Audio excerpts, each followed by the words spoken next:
kita berjumpa lagi dalam acara iPod One, yaitu Inspirasi Podcast Kriwan. Yang hari ini tentunya konsepnya baru ya, karena biasanya dalam acara iPod One itu kita hanya dihadiri oleh beberapa tamu saja ya, beberapa orang saja. Tapi hari ini kita kedatangan banyak sekali siswa ya di SMP Negeri 1 Cimahi ini dan di acara ini. Nah, untuk tamunya juga tidak kalah spesial karena sebelumnya kita juga kehadiran Kepala Dinas Pendidikan, kemudian ada penyanyi, ada model, ada siswa-siswa yang berprestasi, dan hari ini juga tamunya tidak kalah spesial dan materi yang akan dibahas juga tidak kalah menarik ya. Nah, sebelum ke materinya, sebelum ke pembahasan tentang topik kita pada kali ini, saya akan memperkenalkan dulu, akan membacakan dulu CV dari tamu kita pada pagi hari ini ya. Beliau adalah Hanifah, sarjana psikologi, magister psikologi, psikolog. Riwayat pendidikannya, beliau menempuh pendidikan sarjana dan juga magister di Universitas Padjadjaran.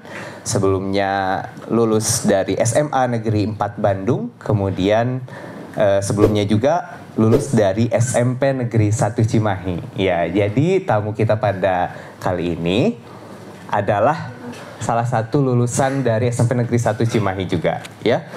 Nah, siapakah Kak Hanifah ini? Kak Hanifah adalah sebelumnya pernah bekerja sebagai psikologis asisten, kemudian pernah bekerja juga sebagai konselor, pernah bekerja sebagai junior konsultan, dan sekarang bekerja sebagai associate psikologis di ibunda.id, kemudian clinical psikologis di Pusat Konseling Universitas Padjadjaran, dan juga beliau adalah dosen di Fakultas Psikologi Universitas Padjadjaran.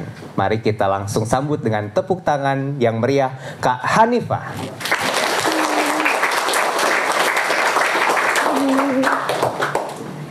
Oke, selamat pagi. Izin buka masker ya.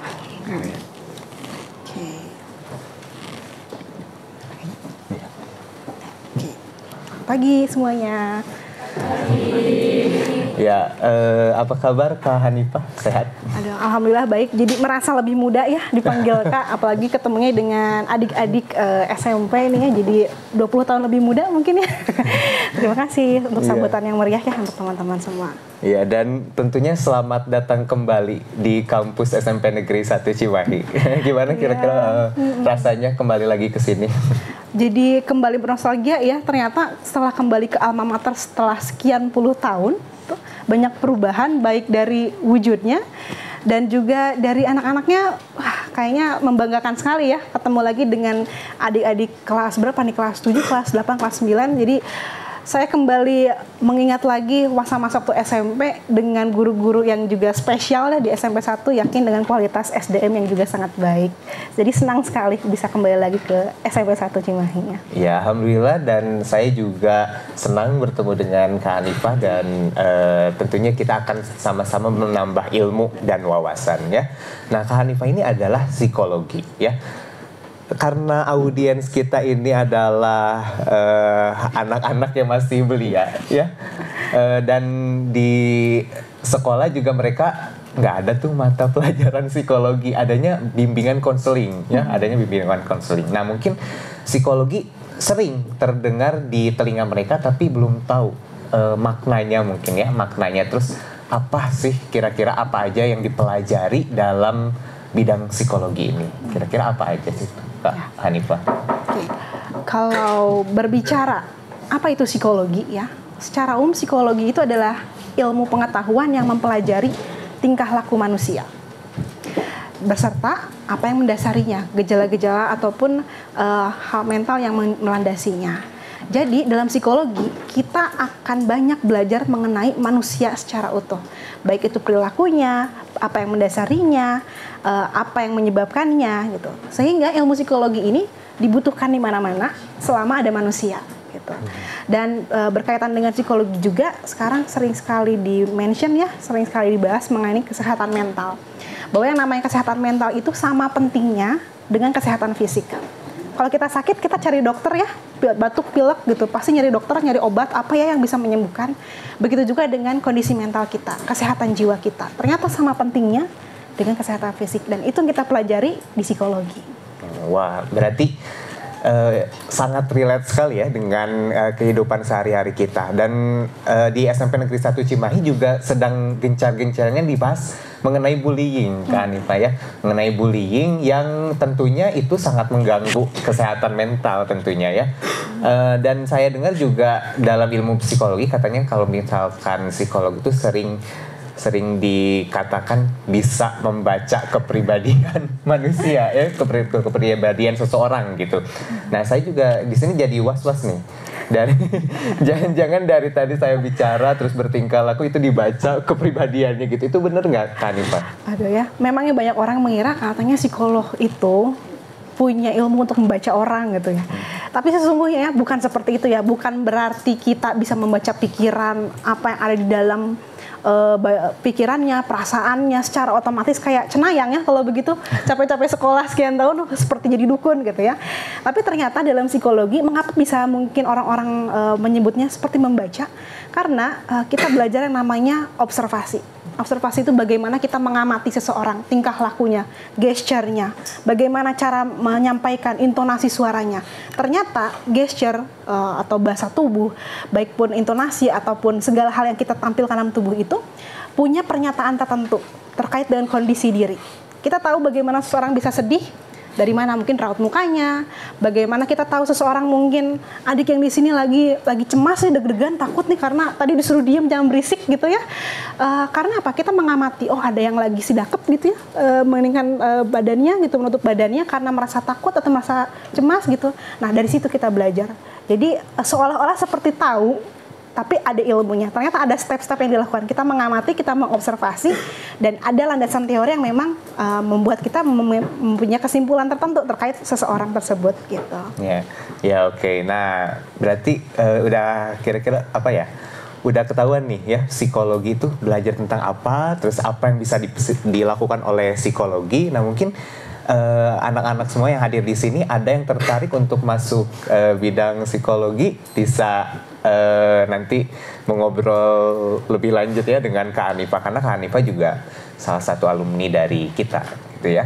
Oke, balik lagi ke pembahasan kita gitu soal remaja ya, karena ada kaitannya dengan kalian yang akan topik hari ini ada kaitannya dengan kalian nih ya, remaja nih, para remaja. Nah, dan audiens kita itu tidak hanya siswa ya, tetapi mungkin juga orang tua, kemudian masyarakat, dan juga guru-guru mungkin ya. Nah, kira-kira remaja-remaja kita ini apa aja sih karakteristiknya Kak Hanifa?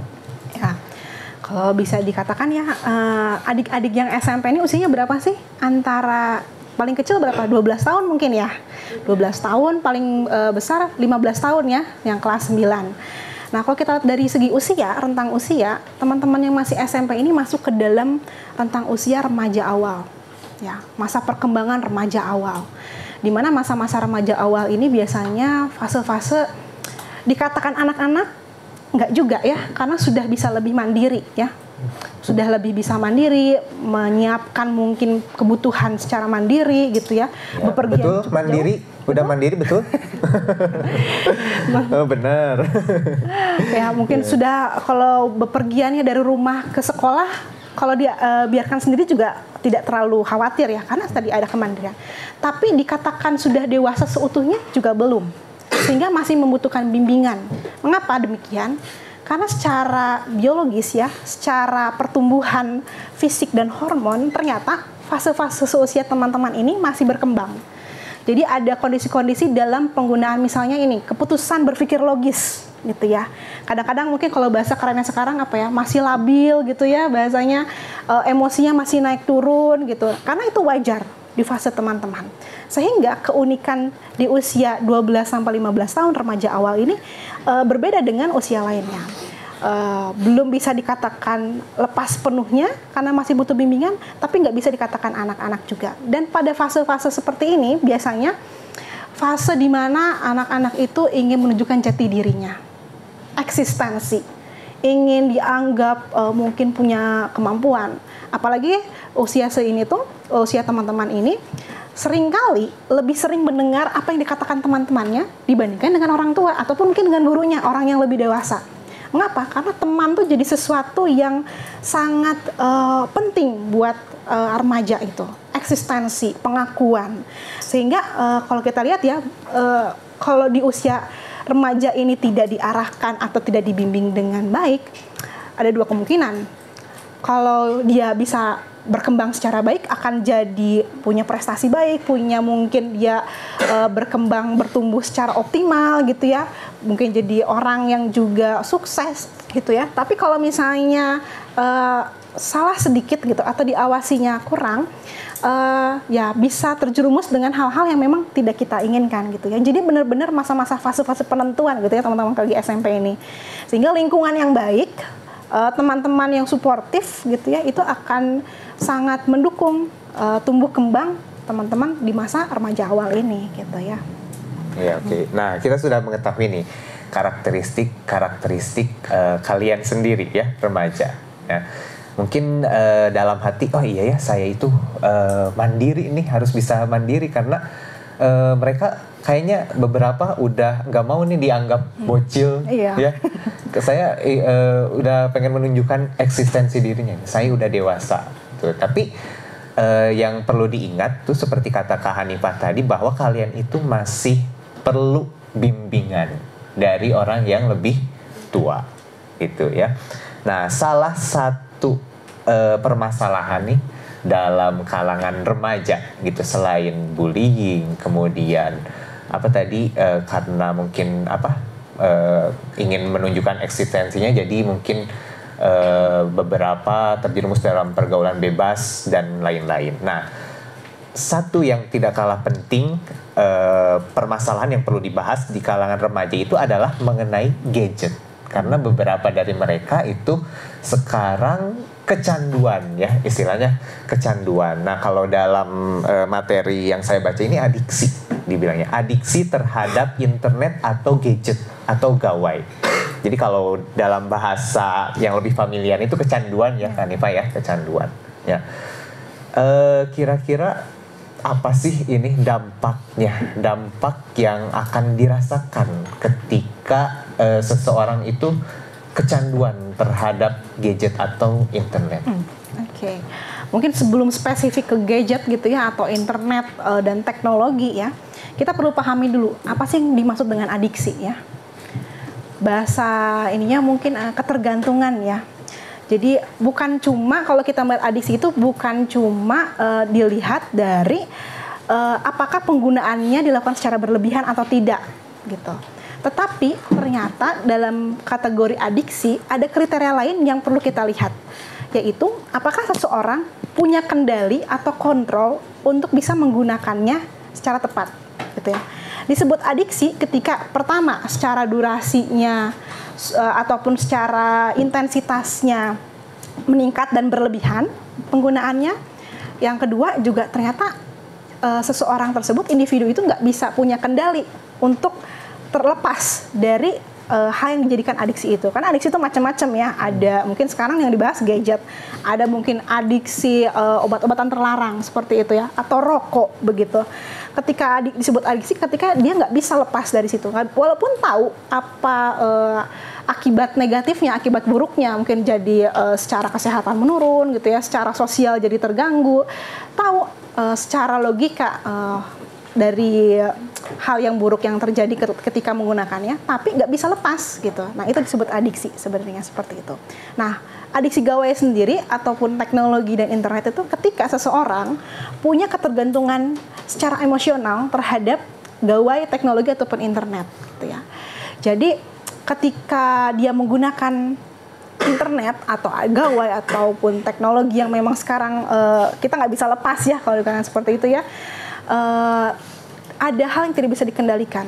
Durasi normalnya penggunaan gawai atau gadget itu adalah untuk remaja sendiri itu satu hari itu maksimal 4 jam, 4 sampai 4,5 jam. Sehingga dalam seminggu tidak boleh lebih dari 35 jam. Nah betul, udah 4 jam belum? Atau lebih? Padahal lebih rata-rata jawabnya Kak. Dan mungkin harus dibedakan ya, karena kan kalau sekarang fasenya ini ya, zamannya serba online gitu. Ada Zoom, ada kita ketemu mungkin ya rapat organisasi pakai Zoom aja gitu, pakai WhatsApp call aja gitu ya. Nah dibedakan ya, fungsi-fungsi untuk tadi kalau durasinya digunakan untuk pembelajaran mungkin itu belum dikatakan adiksi ya. Tapi kalau di luar itu, misalnya apa? Scroll medsos gitu ya, atau misalnya TikTok kan, pada punya TikTok di sini. Ada yang jadi selebtok atau seleb-tweet, selebgram di sini, followernya ada berapa? Nah, ketika sulit gitu ya mengendalikan untuk menggunakan teknologi atau gadget dan medsos untuk hal-hal di luar konteks yang wajib ya seperti akademik dan melebihi durasi, nah itu yang perlu diwaspadai sebenarnya. Bisa jadi sudah masuk ke tanda-tanda adiksi gitu, adiksi gadget ataupun internet dan media sosial gitu. Nah itu tadi adiksi ya. Jadi hati-hati nih yang sudah kehilangan kendalinya terhadap penggunaan gadget gitu ya. Misalnya, aduh nggak bisa ditahan nih kayak bahkan ke kamar mandi aja bawa gadget, terus makan bawa gadget gitu ya, ngobrol sama teman lihat HP gitu ya. Kadang ketika ngumpul bareng nih, ngumpul gitu ya, datang reunian, tapi pada asik sendiri sama gadget ya, itu berarti sudah dianggap kehilangan kendali ya. Kalau menurut saya udah kehilangan kendali gitu. Nah jadi hati-hati menggunakan gadget itu boleh, tetapi jangan sampai kehilangan kontrol dan kehilangan kendali. Karena tandanya berarti kalian sudah mengalami adiksi terhadap gadget gitu. Nah, lalu dampaknya apa nih Kak kalau kita sudah mengalami adiksi terhadap gadget tersebut? Nah, menarik ini ya, karena apa sih yang menyebabkan membuat adiksi itu jadi sesuatu, adiksi gadget ya dalam hal ini jadi sesuatu yang mungkin perlu kita waspadai ya. Karena secara fungsi sebagai seorang manusia bisa jadi terganggu. Fungsi secara seorang manusia itu seperti apa sih? Misalnya adik-adik di sini punya kebutuhan untuk bersosialisasi ya, ketemu teman gitu ya, ikut ekskul gitu, atau mungkin ya sekedar kerja kelompok begitu. Nah ternyata ketika seseorang punya adiksi terhadap gadget, fungsi-fungsi sosialnya jadi terganggu.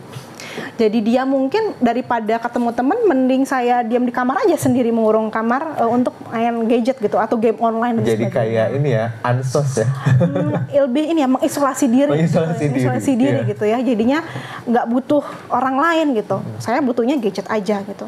Yang mungkin harusnya waktu makan gitu ya, karena keasikan untuk main gadget, ya udah dilewat aja, di skip. Jadinya apa? Gizinya jadi buruk gitu. Yang harusnya waktunya tidur jam berapa nih? Jam 8, jam 9 tuh harusnya sudah siap-siap tidur. Ini sampai jam 3 subuh scroll TikTok gitu kan ya.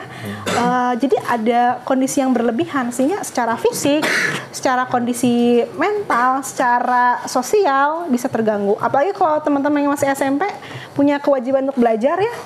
Bisa jadi nanti fungsi-fungsi untuk belajarnya, sekolahnya juga terganggu. Misalnya apa? Jadi telat datang ke sekolah karena bangunnya kesiangan.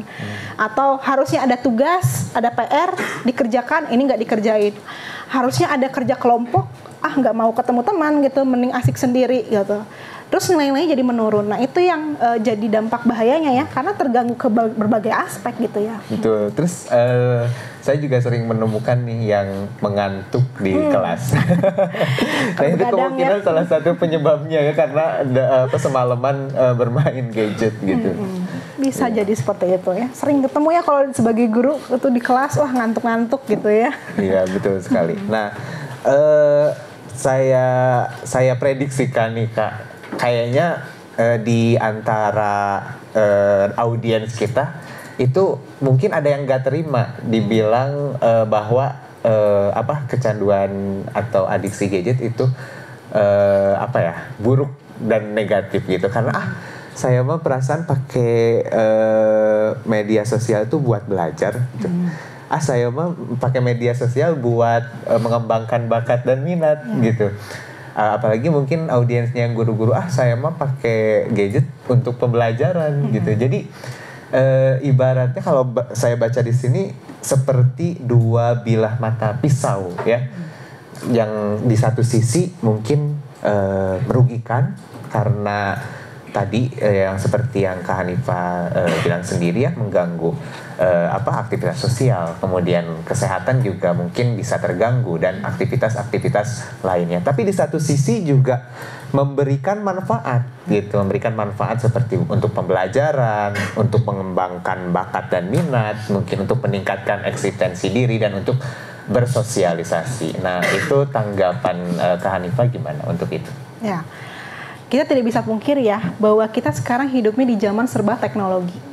Siapa sih yang bisa hidup tanpa internet misalnya gitu ya? Gak ada internet gak bisa pesan Gojek gitu, gak bisa pesan GoFood, atau gak bisa ngelihat update teman-teman atau misalnya gebetan kita gitu ya. Jadinya gelisah gitu ya. Memang kita hidup yang para generasi alfa gak bisa lepas dari teknologi tersebut. Tapi tadi betul ya yang dikatakan bahwa seperti mata pisau, mau digunakan untuk hal yang bermanfaat atau yang tidak bermanfaat, itu kembali pilihannya ada di kita. Bisa jadi internet teknologi gawai itu membantu kita untuk berproses gitu ya, bertumbuh, berkembang sebagai seorang siswa yang mungkin jadi lebih baik. Misalnya apa? Digunakan untuk cari-cari materi pelajaran gitu ya. Bagaimana membantu mengerjakan tugas, ada penjelasan guru yang tidak dipahami, dicari tahu lebih banyak di Google gitu ya. Lalu juga yang punya bakat, ini adalah ajang untuk memberikan eksistensi ya, karena tadi remaja tuh butuh eksistensi, sehingga bisa jadi media nih. Mungkin yang teman-teman yang suka nyanyi gitu ya, di-upload di YouTube, lalu diapresiasi, itu kan jadi menumbuhkan yang namanya kepercayaan diri ya bagi anak, dan penting memang seperti itu. Yang punya bakat misalnya prestasi atlet gitu ya, karate atau misalnya basket dan sebagainya, lalu misalnya di-up di media sosial, dapat dukungan gitu, support dari teman-teman atau gurunya gitu atau orang tuanya, itu jadi sebuah si anak jadi punya rasa percaya diri yang tinggi juga, sehingga dia yakin dengan kemampuannya, dan itu dibutuhkan. Tapi kalau tadi ya, ketika tidak punya kendali, ketika diri kita nggak bisa mengendalikan penggunaannya, alih-alih memberikan manfaat, malah menjadi membuat kita semakin terjerumus dengan hal-hal yang sebenarnya merugikan gitu ya. Tadi kalau kita sebagai manusia itu sebenarnya punya banyak kebutuhan ya, kebutuhan sosial, kebutuhan ingin diakui, kebutuhan untuk diterima, kebutuhan misalnya untuk bisa tampil atau memberikan yang terbaik gitu ya. Nah, ketika adiksi gadget tadi ya, kalau dikatakan adiksi sudah mengganggu fungsi-fungsi itu, kemampuan diri kita sebagai seorang manusia, sebagai seorang remaja, sebagai seorang siswa, malah bukannya memberikan manfaat, malah menjadi yang merugikan. Nah, itu harus hati-hati ya teman-teman. Berarti kita perlu mawas diri. Oh, kapan saya sudah berlebihan, kapan saya sudah tidak bisa mengendalikan diri, berarti udah jadi alarm buat kita ya. Oh, kayaknya harus mulai berhati-hati dan menjaga lagi pola menggunakan gadget dan internetnya yang baik seperti apa gitu ya. Iya, betul sekali, saya setuju. Jadi bukan tidak boleh ya, sekali lagi adiksi terhadap gadget dan menggunakan HP itu bukan tidak boleh, tetapi harap dikendalikan penggunaannya dan harus bisa memilih. Saat ini pantasnya digunakan untuk apa ya gitu. Pada saat di sekolah pantasnya digunakan untuk apa ya? Pada saat di rumah digunakan untuk apa ya baiknya gitu. Jadi sekali lagi kita harus memiliki kontrol diri ya, kendali diri gitu terhadap penggunaan gadget tersebut. Karena itu bisa jadi selain meningkatkan eksistensi ya tadi, menyalurkan minat bakat, media sosial sekarang juga bisa mendatangkan cuan ya kayak. Iya betul ya, jadi bisa membiayai diri sendiri ya, lumayan buat jajan. Betul sekali ya. Keren nih kalau misalkan nanti ketika umurnya masih remaja, tetapi YouTube-nya subscriber-nya udah 1 juta, misalkan viewersnya udah 13 juta per minggu gitu, per video gitu kan, itu bisa mendatangkan cuan yang banyak. Tapi sekali lagi kembali ke tadi poin utamanya adalah kita harus bisa mengendalikan diri ya begitu. Nah di sini juga mungkin ada yang udah merasa nih, wah gawat nih, saya udah masuk tanda-tanda kecanduan nih, saya udah masuk tanda-tanda adiksi nih. Nah, saya ingin bertobat istilahnya, ingin insyaf gitu. Nah, itu bagaimana caranya atau bagaimana solusi yang bisa kita lakukan untuk menghindari adiksi terhadap gadget tersebut, kan? Ya, untuk menjawab itu ya, kita perlu melihat dulu sebenarnya bagaimana seseorang bisa menjadi adiksi, gitu ya. Banyak kasus yang ditemukan ya, para remaja khususnya ya. Apa yang membuat mereka menjadi punya ketergantungan yang begitu kuat, gitu, ikatan yang begitu kuat dengan internet, media sosial, teknologi, gitu, gadget, gitu ya. Ternyata dari penelitian dan juga kasus-kasus yang pernah saya temui ya, klien-klien yang pernah ditemui, ada hal di mana ketika seseorang punya permasalahan dalam kehidupannya, dia jadikan internet, media sosial, gadget itu sebagai pelampiasannya, sebagai pelarian, sebagai jalan pintas untuk mengatasi permasalahan hidupnya. Misalnya apa?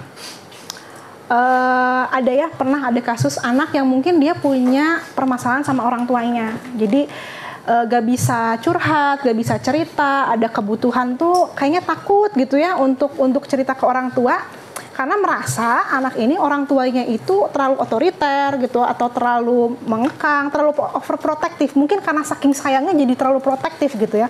Tapi dari sisi perspektif anak, dari sudut pandang anaknya, dia merasa dikekang, sehingga nggak ada komunikasi. Makanya dia lampiaskan itu ke internet.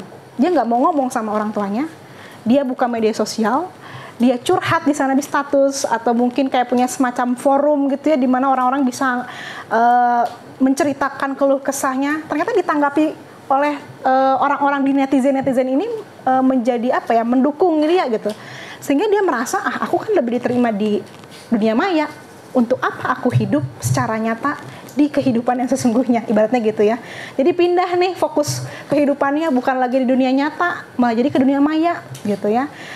Seringkali seperti itu. Jadi ketika itu kita melihat, oh ternyata banyak hal yang menjadi permasalahan hidup, gadget itu hanya jadi pelampiasan. Sehingga untuk bisa mengatasinya, pertama cari dulu sumbernya. Bisa jadi punya permasalahan sehari-hari yang nggak bisa terselesaikan, dia jadikan gadget itu sebagai solusi gitu. Berarti permasalahan utamanya harus diselesaikan dulu ya, misalnya masalah dengan teman, masalah dengan komunikasi dengan orang tua atau dengan lingkungannya, itu bisa diselesaikan. Nah yang kedua, dibantu, anak tersebut perlu dibantu untuk bisa membuat prioritas gitu. Tadi bukan tidak boleh nggak pakai gadget sama sekali ya, susah ya kalau kita lepas dari handphone kayaknya atau dari laptop tuh. Tapi dikendalikan, dibuat jadwalnya. Oh, jam-jam mana yang boleh kita menggunakan internet? Misalnya dari kasih waktu dalam satu hari itu bolehlah setelah makan malam gitu sejam kita boleh buka-buka media sosial untuk refresh aja gitu, lihat yang lucu-lucu dan sebagainya. Setelah itu jam 8 waktunya tidur, ya sudah matikan. Jadi jauhkan handphonenya gitu, sehingga kita nggak terlalu asik dengan handphonenya gitu, padahal sudah jam tidur. Jadi dijadwal, dibuat prioritas. Oh, waktu yang mengerjakan tugas, buat komitmen terhadap diri. Saya nggak boleh dulu buka handphone untuk hal-hal yang lain di luar mengerjakan tugas. Jadi perlu seperti itu ya, perlu dibantu juga. Nah, selanjutnya adalah cari aktivitas yang mengasihkan lainnya di luar internet. Mungkin ada yang punya hobi, atau yang ada ikut ekskul ya di sekolah, ada yang mungkin suka organisasi makanya ikut OSIS atau MPK gitu ya. Sibukkan diri dengan aktivitas yang lebih nyata, atau suka olahraga. Nah itu bagus banget justru olahraga, karena apa? Yang namanya diri itu ada semacam apa ya, emosi gitu atau perasaan itu adalah energi ya. Kalau kita ngerasa sedih, ngerasa mungkin takut, cemas, stres ya, banyak tugas nih gitu ya, itu adalah sebuah energi sebenarnya. Sehingga harus disalurkan dengan tepat. Kalau kita terlalu menyalurkan dengan gadget, membuat kita jadi adiksi. Sehingga salurkan dengan hal-hal lain, mungkin dengan olahraga, dengan mungkin jalan-jalan pagi, jalan-jalan sore gitu ya. Hari Minggu pagi itu dipakai untuk misalnya masak-masak gitu sama keluarga. Pokoknya aktivitas yang bisa membuat kita lepas dari gadget itu sendiri, yang tentunya mengasihkan buat kita. Jadi kita nggak ingat lagi sama gadget gitu ya. Ya, nah Itu dia tadi solusinya yang bisa diterapkan ya jika kalian sudah merasa bahwa diri kalian sudah adiksi terhadap gadget. Nah, karena audiens kita tidak hanya pelajar ya, mungkin ada juga orang tua yang menonton, kemudian ada guru juga yang menonton gitu. Dan pengalaman saya sendiri juga gitu ya. Sekarang anak baru lahir gitu istilahnya udah pegang gadget gitu. Mereka udah mahir gitu ya, udah mahir memakai gadget. Nah, ada beberapa anak, beberapa balita gitu ya, beberapa balita mungkin dikatakannya karena mereka masih 2 tahun atau 3 tahun gitu. Itu kalau misalkan mereka sedang bermain gadget, menonton sesuatu di gadget, terus diambil, nangis ya. Jadi itu untuk balita. Nah, mungkin ada beberapa siswa juga atau beberapa remaja kita yang udah heras gitu. Istilahnya udah ya kalau bahasa Sundanya heras. Kalau dalam istilah bahasa Indonesia mungkin keras kepala ya. Udah nggak bisa dibilangin lagi nih anak ini gitu. Bagaimana itu solusi yang bisa dilakukan oleh orang tua atau masyarakat di sekitarnya gitu, orang-orang yang lebih tua yang ada di sekitarnya gitu, Kak? Ini jadi PR besar ya sebenarnya ya, karena untuk mengendalikan pola penggunaan gadget sendiri perlu kerjasama banyak pihak. Yang paling dekat adalah keluarga ya, orang tua. Orang tua akan jadi contoh karena anak-anak akan sangat mudah untuk belajar dengan mencontoh melihat dari orang sekitar. Yang paling dekat adalah keluarga dan orang tuanya. Jadi ya memang nggak bisa dipungkir ya, saya sendiri gitu ya, wah kan pegang HP itu untuk kerjaan gitu ya, untuk misalnya jarkom, informasi dan sebagainya. Tapi tadi ya perlu tahu waktu dulu, kapan kita menggunakannya. Karena anak-anak mencontoh dan melihat. Nah yang kedua, ini yang mungkin agak sulit dan menantang ya, bagaimana kita membantu anak untuk mengelola perasaan, emosinya ya, apalagi remaja itu lagi menggebu-gebunya kalau kita katakan ya. Tapi tidak sepenuhnya diberikan langsung ke gadget gitu ya. Jadi diajarkan bagaimana sih cara untuk berkomunikasi yang baik gitu, dalam artian dia bisa menyampaikan pendapatnya secara terbuka dan tidak langsung dikasih gadget untuk jadi solusi. Misalnya apa? Anak nangis rewel, udah mending pakai gadget aja gitu. Yang penting nggak berisik gitu. Misalnya anak-anak yang SMP, SMA daripada dia ibaratnya gini ya, kalau orang tua daripada dia pergaulan bebas kemana-mana, main gak jelas gitu, geng motoran dan sebagainya, kasih aja HP di rumah aman gitu, seolah-olah aman. Padahal ternyata ada hal-hal yang nggak terisi, nggak terpenuhi. Misalnya tadi kebutuhan untuk diajak ngobrol gitu ya, bersosialisasi gitu ya. Paling sederhana apa coba? Kita duduk di meja makan gitu ya. Coba deh mungkin waktunya ya dalam 1 minggu, weekend aja gitu ya, satu kali di meja makan ngobrol tanpa menggunakan gadget. Simpen dulu HP-nya. Ngobrolin apa aja gitu ya, entah itu kesibukan, hobi, aktivitas di sekolah sehari-hari gitu ya, ngobrol santai di luar hal yang serius gitu ya. Itu bisa membantu sebenarnya supaya dari sisi keluarga membantu anak-anaknya supaya nggak langsung ketergantungan sama gadget, tapi dialog dalam keluarga di mana ayah, ibu, kakaknya, adiknya, saudaranya gitu ya, bisa menjalin komunikasi, bisa bicara dari hati ke hati. Ternyata itu yang dibutuhkan, sehingga nggak langsung mencari gadget sebagai pelampiasan untuk curhat gitu ya. Itu bisa membantu setidaknya dari keluarga. Yeah. Jadi poinnya adalah keluarga ya. Bagaimana keluarga tersebut bisa kembali mendekatkan kehangatan, menghadirkan kehangatan di keluarganya sendiri, gitu, di rumahnya sendiri, tanpa gadget dulu lah. Ya boleh mungkin gadget, cuman ada beberapa waktu yang udahlah lepas dulu gitu kan, jauhkan dulu gadgetnya, kita jalin kembali kehangatan, kita hadirkan kembali obrolan-obrolan yang hangat di dalam keluarga. Nah dari situ mungkin bisa dimasukkan juga ya pendidikan di situ, karena bagaimanapun yang lebih lama dekat dengan anak-anak, yang lebih lama bersama anak-anak itu ada keluarga, bukan sekolah ataupun teman ya, karena mereka berjam-jam itu bersama dengan keluarga. Oke, baik Kak.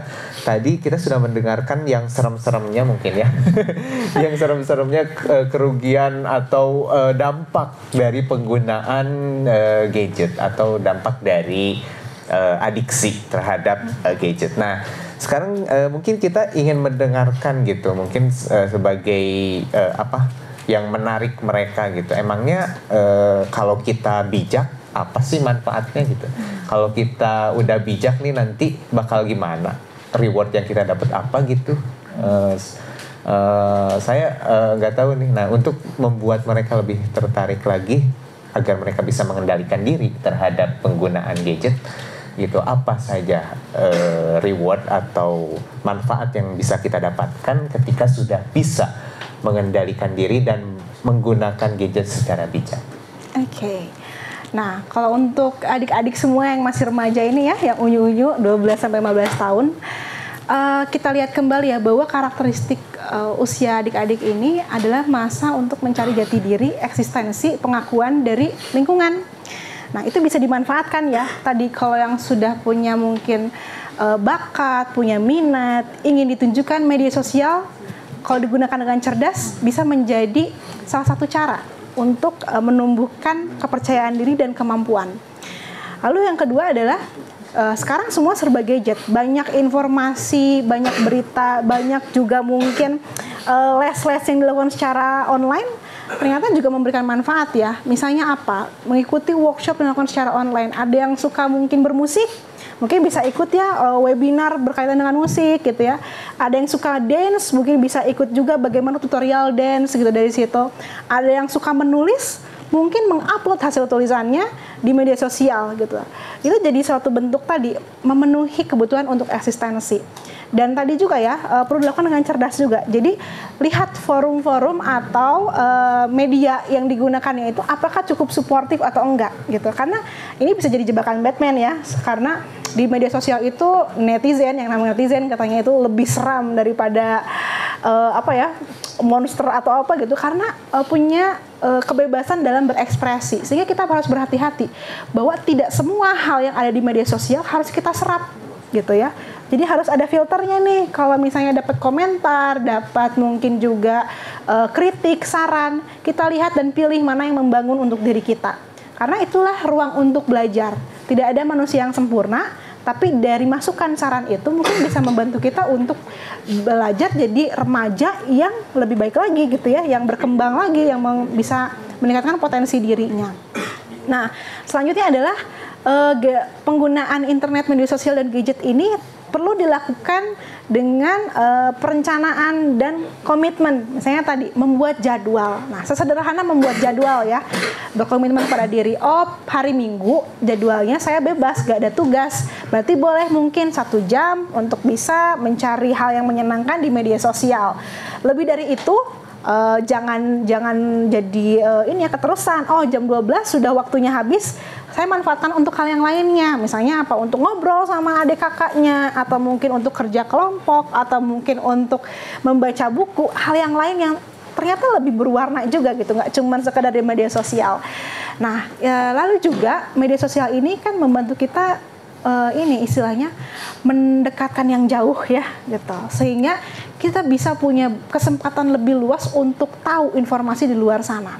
Banyak adik-adik yang juga usianya remaja, karena mungkin mengetahui yang namanya internet, bisa bahasa Inggris, ikut yang namanya kayak semacam seminar internasional dengan orang luar negeri, dan di sana punya pengalaman yang berbeda ketika kita berkomunikasi dengan orang luar, berjejaring dengan orang luar, ternyata itu punya manfaat juga buat diri kita sebagai remaja. Nah, kesempatan-kesempatan itu yang hanya kita bisa temukan di internet selama digunakan dengan bijak, selama punya kendali atas penggunaannya. Tentunya itu akan memberikan manfaat yang baik juga untuk diri kita, untuk para remaja sebagai seorang pribadi gitu.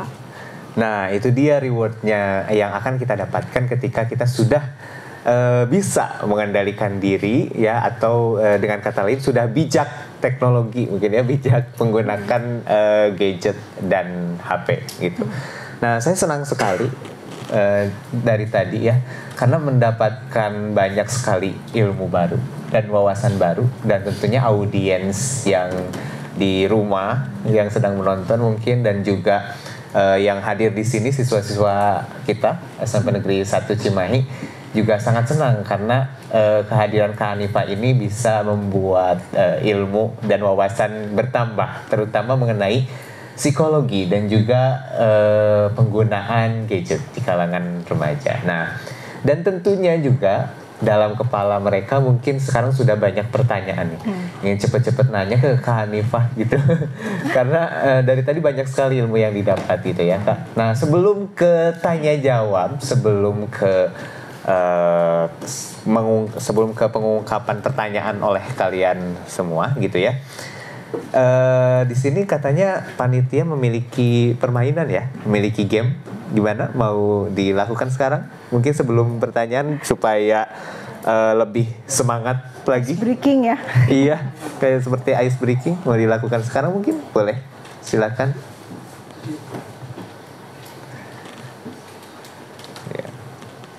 Ya, karena supaya lebih semangat ini. Iya, supaya nggak kaku ya, kayak kanebo supaya kering nggak aja. kaku, kayak kanebo kering kalau kata Hanifah ya. Soalnya tadi ngeliat nyatet ini mau jadi ujian ya, mau ada tes abis ini gitu ya.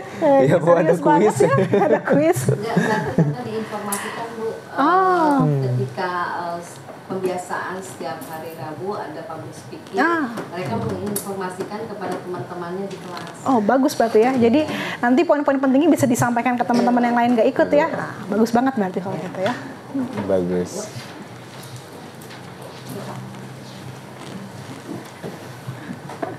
Ya, ini ada Kak siapa nih?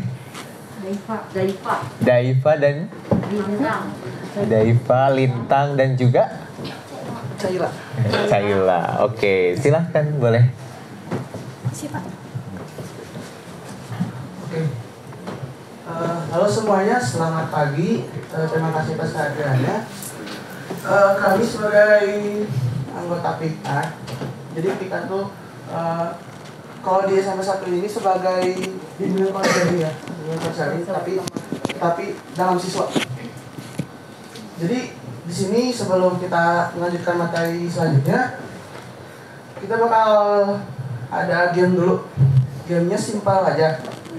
Jadi gamenya itu judulnya Hus.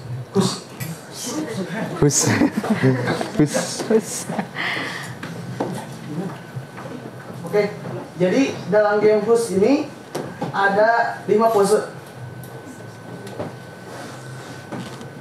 Ada 5 pose. Nah, yang pertama ini. Kalian coba gini. Nah. Lalu yang kedua itu ada yang kayak gini.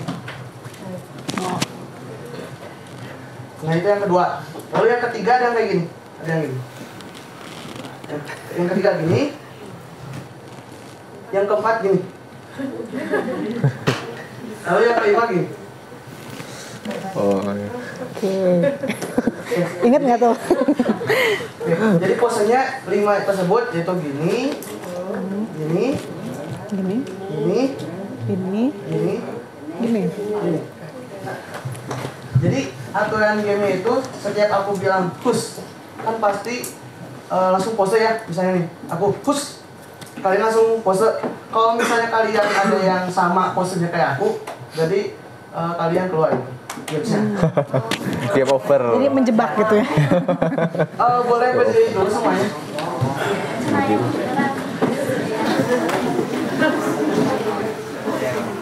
Untuk yang sama posenya kayak aku, langsung duduk aja. Pada ngerti kan? Ada yang mau tanya? Ada yang masih belum paham? Pokoknya 5 pose ini ada ini, ada ini, ada ini, ada ini, dan ada ini. Dimulai ya. Jadi saat aku bilang Hus, kalau kalian ada yang sama posenya, kalian keluar. Tapi misalnya nih udah Hus, kalian kayak gini, nggak sama, nah kalian tetap aja gini, jangan kayak diam aja gitu. Langsung aja lanjut gitu. Siap? Siap. Hus. Boleh yang kayak gini tetap jangan di lanjut ya. Hus. Yang kayak gitu kan. Lanjut ya, lanjut. Terus. Nanti yang bertahan sampai terakhir ada hadiahnya enggak nih kata? Oh ada hadiahnya tuh, ada hadiahnya. Hadiahnya hidayah. Lanjut ya. Terus. Oke, aman. Terus. Nggak boleh sama ya. Oke. Lanjut lagi ya. Terus. Kayak gitu ya. Oke, tinggal berapa lagi ya? Oke, lanjut lagi. Terus.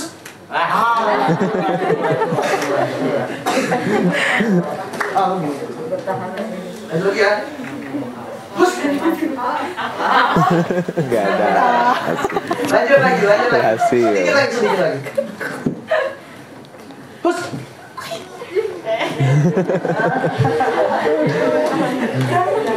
Jago. Ya, lanjut. Terus. Aman. Terus. Kayak gitu lah. Pesannya berapa orang nih? Lanjut lagi ya, Terus. Lanjut lagi ya, lanjut. Terus. Lanjut lagi. Berhasil, lanjut. Berapa orang lagi tuh? Satu. Sisa berapa lagi? 1, 2, 3, 4, 5, 6. 6 ya? Tepuk tangan dulu, tepuk tangan.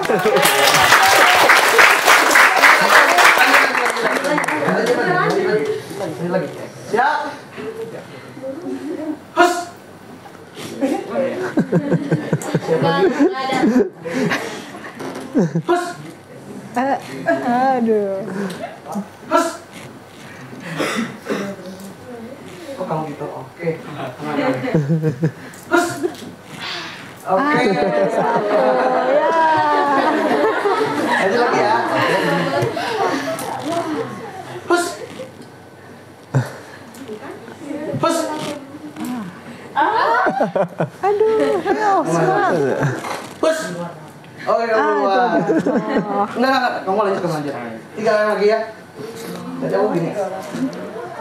3 lagi. Oke. Sisa 2 yang lagi. Udah itu. Masih. 2 yang lagi. Dua lagi. Udah gini ya. Siapa yang bertahan? Hus.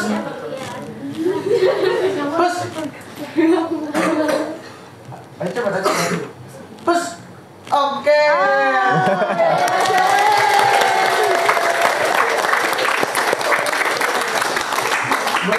Hadiahnya gimana? Hadiah. Weh, selamat.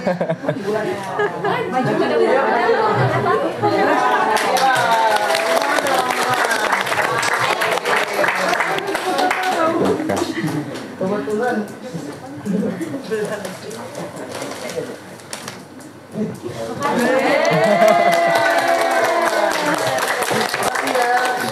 Iya. Oke, udah cukup. Cukup segitu saja untuk game kali ini. Mohon maaf jika ada salah kata. Terima kasih.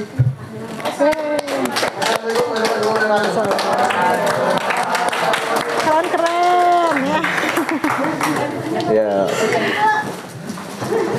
Ya, terima kasih untuk Ekskul PIKAR ya. Ekskul PIKAR SMP Negeri 1 Cimahi. PIKAR Griwan ya. PIKAR Griwan yang dibina oleh Ibu Dian Zastia ya. Oke. Nah, itu tadi gamenya menarik ya kalau biasanya kita pengen samaan gitu karena apa? Satu intuisi, satu pikiran gitu kan, satu telepati.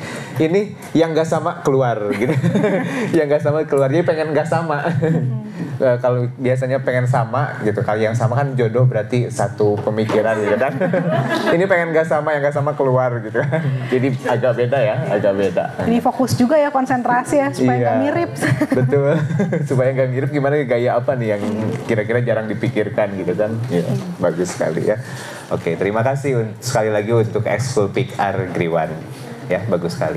Nah, kita lanjutkan lagi ya ke sesi tanya jawab nih. Kira-kira ada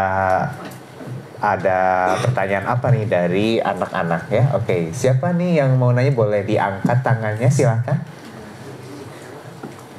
Kalau ada pertanyaan silahkan diangkat tangannya ya. Ya, oke, ada.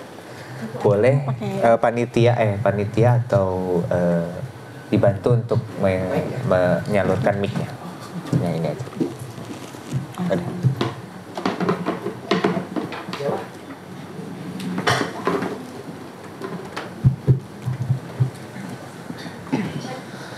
Perkenalkan, saya Aulia Anjani, izin bertanya. Tadi kan salah satu cara untuk menghindari adiksi dari teknologi gadget itu dengan cara membuat jadwal. Misalkan kita sudah membuat jadwal tersebut, tapi kita tuh belum punya komitmen gitu untuk menjalani sesuai jadwal tersebut. Pertanyaan saya, bagaimana cara kita menumbuhkan komitmen untuk dapat menjalani jadwal tersebut dengan baik dan benar? Terima kasih. Oke, terima kasih. Aul tadi ya? Oleh Anjani ya? Oke, namanya bagus banget ya, Anjani. Oke, gimana ya kalau kita, langsung jawab aja ya? Iya, langsung ya? Kalau kita ternyata udah bikin jadwal nih, capek-capek gitu ya, dari Senin sampai Selasa, jam pagi bangun tidur sampai mau tidur, tapi susah ya untuk melaksanakan apa yang sudah kita buat sendiri gitu. Itu tantangannya ya. Ternyata kalau mau berubah, itu butuh proses. Tidak seperti masak mie instan ya, 3 menit jadi dan kita langsung bisa berubah. Tapi kesulitan yang dihadapi selama proses itu adalah hal yang wajar dan step menuju perubahan, langkah menuju perubahan. Nah, caranya gimana ya supaya bisa lebih berkomitmen? Nah, ada yang namanya reward and punishment teori. Pernah dengar nggak ya? Yang namanya reward and punishment.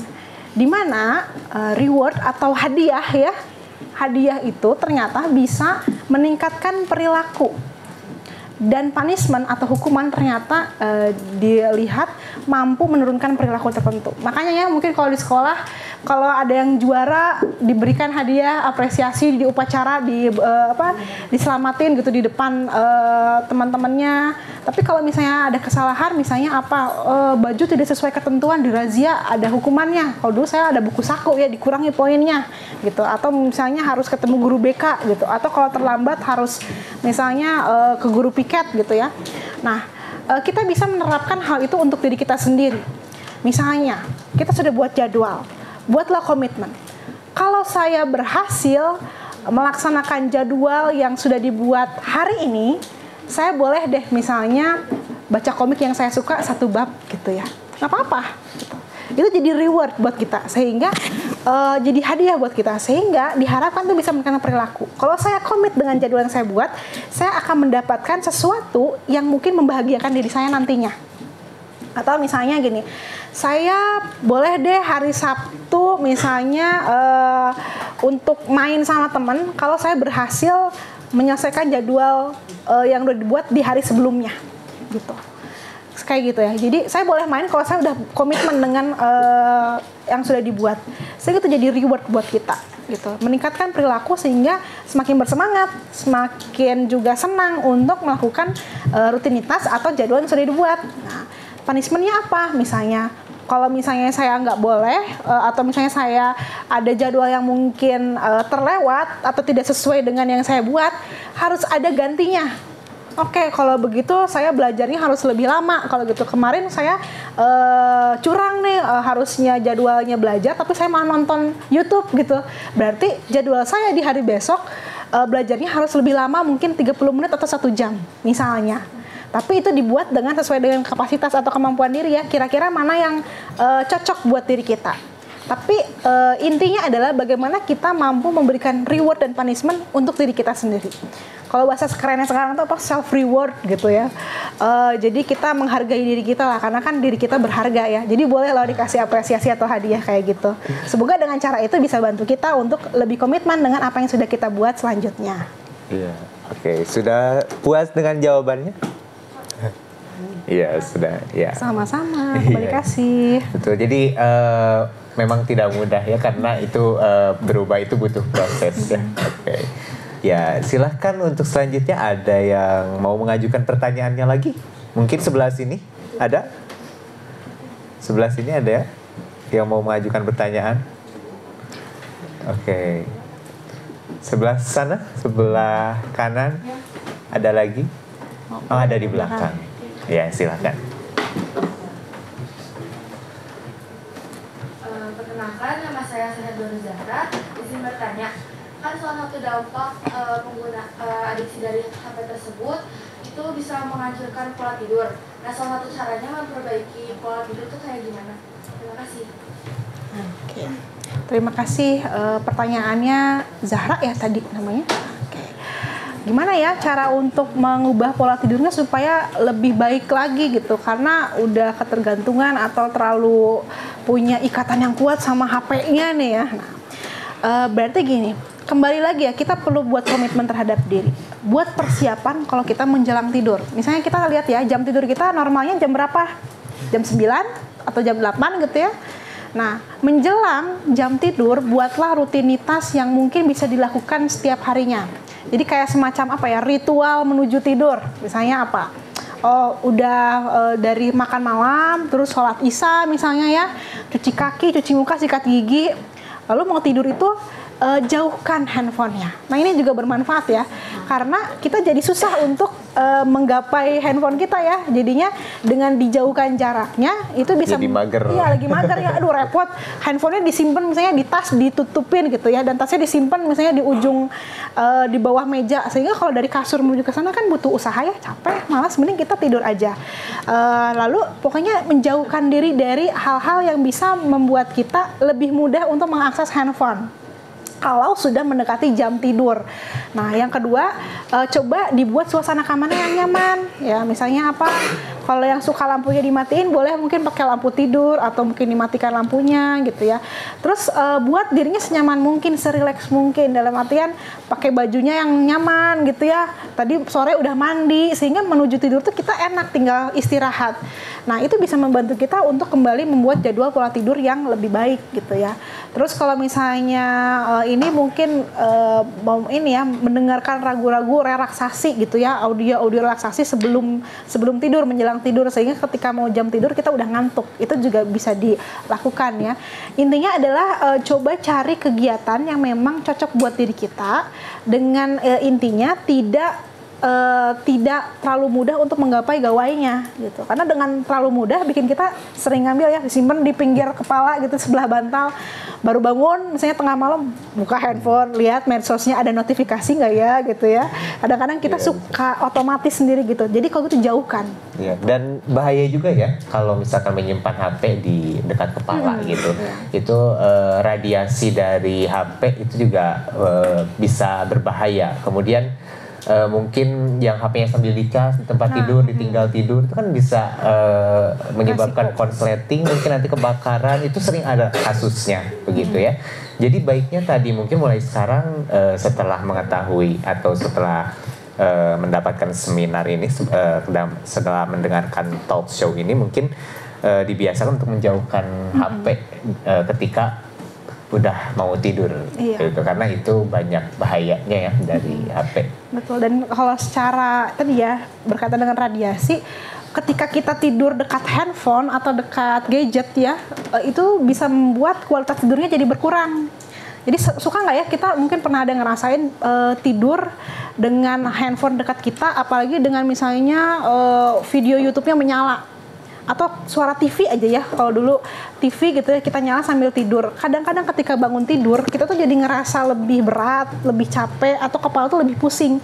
Karena tadi kualitas tidurnya terganggu dari tadi radiasi, ataupun juga kan atau ada gelombang suara yang mengganggu kinerja otak, sehingga waktunya harus istirahat ternyata harus didengarkan, fokusnya teralihkan dengan suara-suara yang muncul dari TV atau dari gadgetnya gitu ya. Itu bisa mengganggu. Dan screen dari handphone ya, kalau lampunya terlalu terang itu bikin ke mata tuh jadi nggak ngantuk ternyata. Jadi makanya tadi suasana kamarnya perlu gelap, perlu nyaman. Kalau misalnya suka apa ya, pakai aromaterapi atau pakai parfum, mau tidur nggak apa-apa, supaya apa? Supaya relax gitu kitanya. Jadi sekarang tidur ada diffuser ya. gitu ya. Iya, diffuser bisa tuh ya, bisa digunakan. Jadi buat senyaman mungkin menuju rutinitas tidurnya gitu. Iya, terima kasih. Sudah puas dengan jawabannya? Iya, semoga bisa menginspirasi teman-teman yang lain juga ya dari jawaban yang diberikan oleh Kak Hanifah. Oke, mungkin satu pertanyaan terakhir ya. Satu pertanyaan terakhir. Ada yang masih mau bertanya? Oke. Oh, itu ada itu. Mangga silakan. Oh, ada dua. Boleh dua? Boleh dua nih? Boleh ya? 3. Oke. Pertanyaannya masih banyak pertanyaan. Oke, silakan boleh dilanjutkan aja ya. Karena masih ternyata sangat antusias sekali siswa-siswa ini untuk bertanya ya. Oke, silakan. Nama aku Almandira Restumi Setiawan. Di sini aku izin bertanya, untuk kita bermain HP nih. Nah, dijadikan kita tuh malah mengurung diri, terus juga di sosial. Nah, cara kita lepas dari HP atau beradaptasi kembali di lingkungan sosial itu gimana ya? Terima kasih. Oke. Ini sering terjadi di kota-kota besar, sering terjadi di kalangan remaja juga ya, karena punya ikatan yang sangat kuat dengan handphonenya. Terus gimana ya supaya bisa lepas dari handphone? Nah, mungkin ini waktunya kita bertanya ke diri sendiri. Ada nggak ya hal atau aktivitas yang kita sukai di luar gadget? Nah, ada yang suka nyanyi, ada yang suka mungkin olahraga, ada yang suka mungkin jalan-jalan. Nah, mungkin itu kesempatan buat kita lebih banyak memberikan waktu dan juga perhatian untuk kegiatan di luar gadget. Banyak loh ternyata. Nah, kita perlu ingat ya, kita tuh bisa hidup kok tanpa handphone.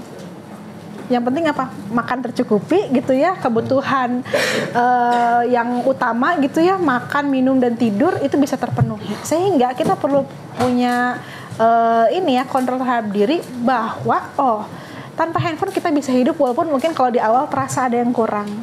Tapi tadi dialihkan dengan aktivitas yang lain. Makanya dicari mungkin yang Alma ya tadi yang nanya. Mungkin cari kesenangannya. Suka ngapain? Suka nulis, suka bikin cerpen, atau mungkin suka beraktivitas di luar, keluar ruangan.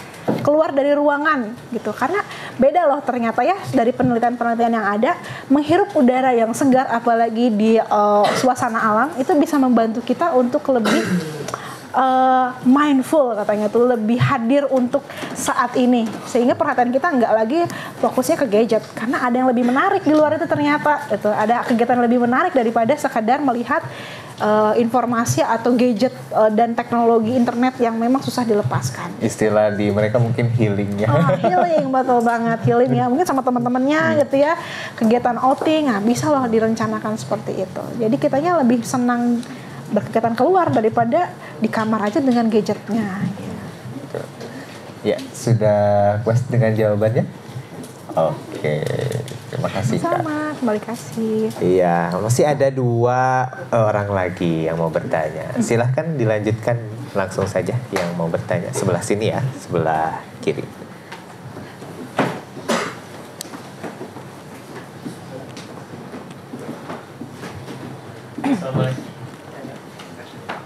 Assalamualaikum warahmatullahi wabarakatuh. Waalaikumsalam warahmatullahi wabarakatuh. Nama saya Afiko Fazul Kifli. Izin bertanya, apa yang bisa saya lakukan apabila ada teman saya yang kecanduan gadget? Kalau ya? tadi mungkin diri sendiri, sekarang mungkin punya kepedulian terhadap teman. Jadi saya pengen mengubah teman saya gitu yang kecanduan. Gimana tuh caranya, Kak? Ya, bagus ya, berarti kita punya kepedulian sama sekitar gitu ya.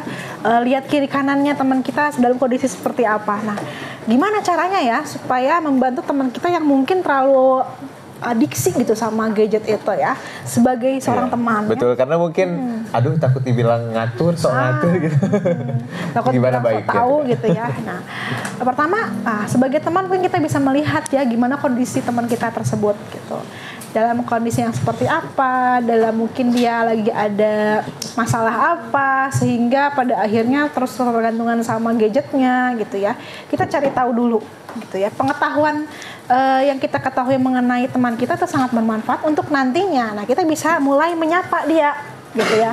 mungkin bisa dimulai dari percakapan yang ini ya, membuka percakapan yang netral aja dulu, di luar permasalahan, di luar mengenai gadgetnya. Misalnya tentang sibuk apa hari ini, atau ada yang pengen dilakuin nggak, atau gini, kita ajak dia untuk beraktivitas keluar gitu ya. Tapi yang perlu dilihat adalah keinginan kita untuk membantu perlu melihat kondisi dan kapasitas diri kita gitu ya. Jadi jangan dipaksakan, karena seringkali kalau kita memaksakan teman kita atau remaja gitu ya, malah semakin defensif, semakin menolak, semakin gak mau tadi, ngapain sih ngatur-ngatur, emang kamu siapa gitu ya. Jadi perlu perlahan-lahan. Makanya dimulai dari tadi bertanya yang mungkin membuat dia merasa nyaman dan merasa oh ternyata aku dipedulikan sama temanku ya gitu ya. Gimana kabarnya, gimana kondisi kesehatannya gitu ya. Lalu kita coba ajak berkegiatan keluar. Perlahan-lahan gitu ya. Itu bisa dilakukan. Tapi yang penting kita jangan memaksakan diri ya. Kalau ternyata kitanya lagi dalam kapasitas yang belum bisa membantu sepenuhnya, mungkin kita bisa minta bantuan ya. Mungkin ke guru BK gitu, atau ke orang tua gitu, orang dewasa yang bisa bantu kita untuk mendampingi teman kita tersebut gitu. Ya, sudah cukup jawabannya? Baik Kak, terima kasih. Sama-sama. Oke, satu pertanyaan lagi, silahkan langsung saja. Assalamualaikum warahmatullahi wabarakatuh. Perkenalkan, nama saya Fatah Rizky Jaja. Izin bertanya Kak, jika kita sudah tobat dari kecanduan gadget atau gawai, misalnya kita terdorong lagi untuk kecanduan gitu Kak. Faktor utamanya kenapa kita bisa terdorong? Oke, terima kasih. Pertanyaannya bagus banget gitu ya. Gimana kalau ternyata kita sudah bertobat, sudah berhasil lepas, ternyata terjerumus lagi hal yang sama. Kasus seperti itu memang sering terjadi ya. Karena yang namanya lingkaran perubahan itu ya ada naik turunnya gitu. Ada fase-fase di mana kita berhasil, tapi kalau misalnya ada sesuatu yang tidak sesuai dengan harapan, jadi mundur lagi, jadi turun lagi gitu. Sehingga perlu dukungan orang-orang sekitar. Nah gitu. Jadi gini, ketika kita sudah berhasil mencapai satu fase, oh saya berhasil lepas dari gadget, minta bantuan orang-orang sekitar. Dari mungkin ada saudaranya, kakaknya, adiknya, orang tuanya, teman-temannya ya gitu ya. Bantu ingatkan saya kalau saya misalnya sudah mulai ketergantungan lagi sama gadget. Karena kalau bahasa sekarang tuh social support katanya, dukungan sosial, tadi peers group gitu ya, orang-orang teman-teman yang sebaya itu sangat berpengaruh, apalagi untuk remaja seusia kalian. Nah, makanya remaja itu kan lebih mau mendengar perkataan teman-temannya dibanding orang tua. Makanya carilah lingkungan yang juga teman-temannya support gitu, teman-temannya kondusif untuk membantu kita. Itu pertama. Nah yang kedua, bisa jadi reward and punishment itu diberlakukan juga untuk diri kita sendiri gitu ya. Kita bisa memberikan semacam hadiah untuk diri kita untuk bisa konsisten. Kalau misalnya saya bisa berhasil dalam 1 bulan misalnya lepas dari ketergantungan gadget, saya boleh loh misalnya membeli sesuatu dari tabungan yang saya punya, barang yang misalnya saya sukai, misalnya seperti itu. Terus kalau misalnya mulai ada ketergantungan lagi, minta bantu ingetin temennya gitu. Kalau aku misalnya udah mulai tergantungan lagi, ajak aku misalnya main atau aktivitas ekskul yuk gitu, supaya nggak lagi kembali ke gadget. Dan yang terakhir adalah karena adiksi gadget itu bisa jadi dimulai dari situasi kehidupan yang naik dan turun gitu ya. Kita perlu melihat apa sih membuat kita jadinya membuat gadget sebagai sebuah pelampiasan. Masalah utamanya harus diselesaikan. Misalnya saya pakai gadget supaya lari dari rasa malu karena dapat nilai jelek. Ada tuh yang gitu ya. Jadi saya pakai gadget aja terus di kamar karena malu ketemu teman-teman gitu. Perasaannya seolah-olah kalau nilai jelek tuh diomongin nggak enak gitu sama teman-teman gitu. Nah, permasalahan itunya harus diselesaikan dulu. Coba deh mungkin kalau di teman-teman kan punya BK. Nah, ini ada Uran, ada Budian, ada Bu Ririn. Nah, manfaatkan fasilitas itu. Mereka pun akan dengan terbuka untuk bisa mendengar cerita teman-teman. Jadi masalah utama yang membuat teman-teman adiksi sama gadget itu bisa terselesaikan dengan ngobrol. manusia tuh ternyata butuh ngobrol, nggak bisa hidup sendiri. Ada fasenya mungkin teman-teman membutuhkan orang lain untuk membantu diri teman-teman. Jadi jangan sungkan untuk minta bantuan ke orang lain ya gitu. Walaupun remaja itu bisa kok dilakukan ya. Iya. Semoga bisa menjawab ya pertanyaannya. Ya, jadi yang datang ke ruangan BK itu bukan yang bermasalah aja ya. Iya. Tapi ruang BK terbuka ya Bu ya untuk curhat, untuk cerita tentang masalah-masalah atau yang ingin mencari solusi. Juga ruang BK terbuka lebar. Jadi mulai sekarang jangan membuat stigma terhadap ruang BK gitu ya. Jadi yang masuk ruang BK itu aduh anak-anak yang bermasalah nih, anak-anak yang nakal ya. Enggak, belum tentu. Silakan ruang BK dan guru-guru BK kalian itu membuka seluas-luasnya pintu untuk kalian untuk bercerita, untuk mencari solusi dari masalah dan juga sebagai teman cerita lah, teman curhat gitu ya. Gitu. Oke. Dan semoga bisa taubatan nasuha dari kecanduan gadget gitu ya. Oke. Nah, mungkin sesi tanya jawab ini dicukupkan sekian saja ya. Begitu. Untuk yang ingin bertanya lebih lanjut bisa menghubungi Kak Hanifah di Twitternya yaitu @hanifah_al_zulfan. Kemudian ada emailnya juga di hanifah@unpad.ac.id.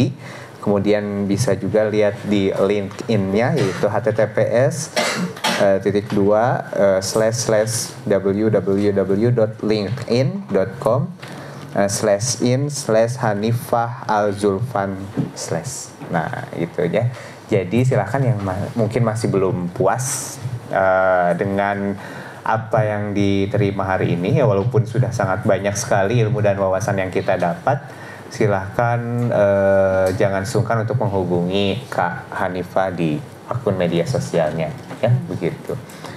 Oke, mungkin talk show hari ini dicukupkan sekian ya. Saya bersyukur sekali kedatangan Kak Hanifah ya.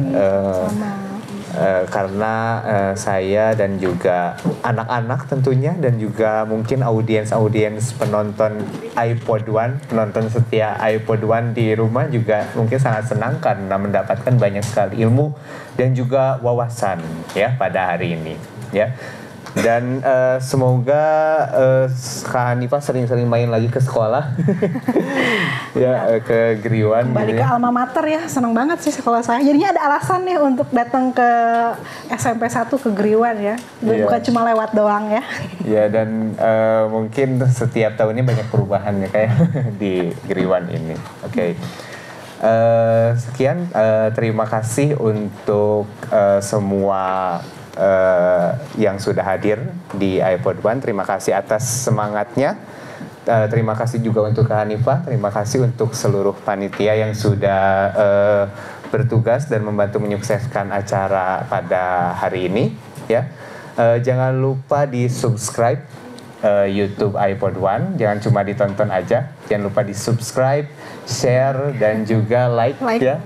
Komen juga, kemudian share di seluruh akun medsos kalian, di-share kepada teman-teman kalian di grup supaya iPod One ini bisa terus berkembang dan juga terus membuat konten yang menarik ya. Oke.